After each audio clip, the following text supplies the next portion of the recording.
Добрый день, уважаемые жюри и участники конференции. Меня зовут Иннокентьева Карина. Я ученица 8 класса МВО Сантарская гимназия. Название моего доклада – изучение якутского алфавита по временным периодам. В ходе исследования была поставлена следующая цель – определить сходство и различия алфавитов разных эпох, распределить по периодам. Для достижения цели работы я поставила следующие задачи: знакомство с историей письменности якутского языка, изучение литературы, сбор материалов. Объектом работы является алфавит якутского языка, предмет исследования, изучение и распределение по группам алфавитов, созданных в разное время. Практическая часть. Помочь учащимся учителям в изучении истории якутского алфавита. Письменность якутов длится на 2 периода. Первый период охватывает время с конца 17 века до середины 19 века.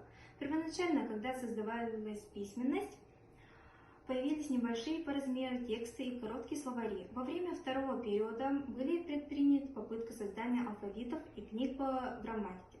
Якутский алфавит был создан в 1819 году и просуществовал 127 лет. Якутская письменность развивалась на основе русского и латинского алфавита. До создания якутской письменности люди использовали различные надписи и рисунки, например, фрагментных рисунков из работы Окладникова. Такие знаки встречались в документах в 17-18 веках. Подсчет денег на письме обозначалось линиями и точками. Позже, в XIX веке, появились пересекающиеся линии. Кроме того, якуты создавали календарь, в котором отмечались еще и дни.